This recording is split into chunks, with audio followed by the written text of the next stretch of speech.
Hi, this is Shannon Simmons, and I am going to give a presentation about what EVOS is and what South Carolina does instead of using the EVOS system. EVOS is an analysis of student assessment to produce web-based reports. Basically, schools do state testing and they send those scores in, and EVOS performs a value-added analysis. In the Clover School District, we do not use EVOS. Several years ago, the state of South Carolina gave districts the choice of whether or not they wanted to use EVOS to determine student value added analysis, or if districts wanted to create their own system in order to determine value added analysis. And the Clover School District decided to use their own form in order to determine this. I'm going to share the screen with you and show the form that the Clover School District uses. Each year, the teachers have to use a form that is called an SLP. And an SLP stands for Student Learning Plan. And three areas are used to determine, or three different types of tests. Each teacher in her area or his area uses a pre-test and a post-test, as well as we use MAP scores, which is measurement of academic progress that are done in the fall and in the spring. And teachers use what is called F&P, or Fontes and Pinnell, which is also performed in the fall and in the spring, and that's used to determine reading level. Teachers also at the beginning of the year fill out this 10 questions about the characteristics of their student population and the planning, and this is a working document, by the way.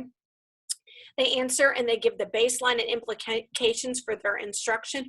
What are they using? What is their planning guide? And they are to attach all of that information.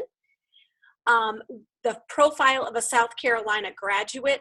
What is it that they're teaching in their class to get our students ready for the world-class skills that they need? And they enter in that information. 4 is the course content and pacing information.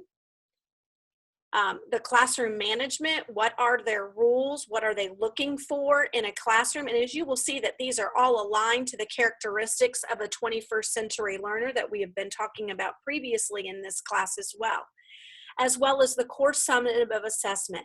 What do you do? What are the assessments that you use in order to determine whether students are making achievement or if they're making growth? What measures of growth are you using to determine? And then personalized learning options. How do you differentiate the instruction for your students? How will you progress monitor mastering of their standards? What instruments will you use?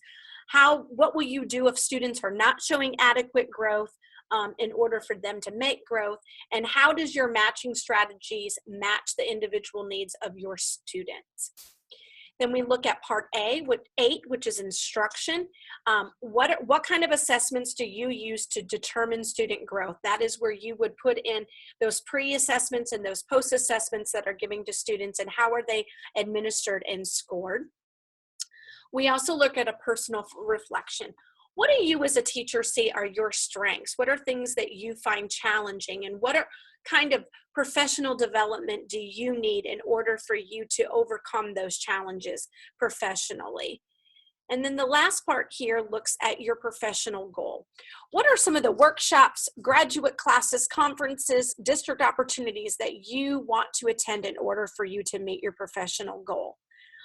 And the district, like we said, this is a working document. The district will meet with you at the beginning of the school year to go over the document originally and discuss your class.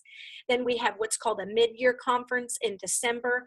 And during that time in the conference, we work together with the principal or assistant principal, and you go through those questions to make sure that you are on target with what you said you were going to be doing in the school year and any changes.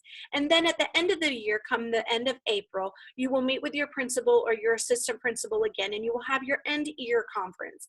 And at the end of the year conference, you will look at all of those pre-tests and those post-tests, the MAP scores from the fall and in the spring. You will look at your Fontes and Pinnell levels to see where students have gone up or gone down, or if they're on grade level.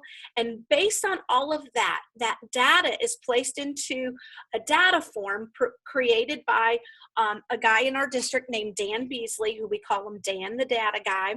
And he takes all of that information and he is able to correlate and determine what is your value added analysis. Where is your effectiveness as a teacher? If you are anywhere from a 2 to a 1, you are not effective.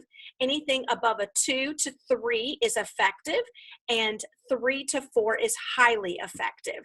And you are rated as a teacher, and those scores are reported to you and to your district. Here in our district, we have had nobody yet who's been determined to be not effective, which is awesome and amazing for our district. But this is a process that we use instead of EVAS to determine what are the students learning, what are their projected growth, and are teachers effective in the classroom. Thank you.